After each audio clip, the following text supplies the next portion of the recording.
Frans, mag ik je feliciteren met je nieuwe album? Ja, dankjewel. Dankjewel. Gaat goed. Voor mij hebben er bloed, zweet en tranen in gezeten.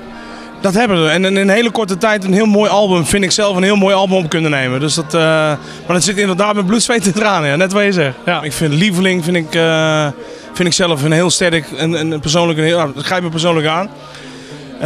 Ja, dat is eigenlijk allemaal wel.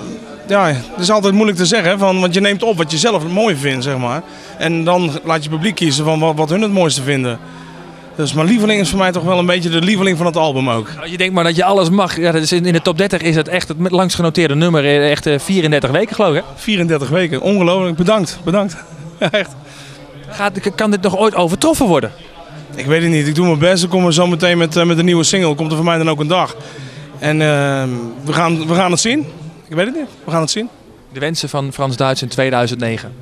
Gezond blijven. En hopen dat de mensen nog steeds een beetje van me houden. Dat is heel belangrijk, vind ik. Ja.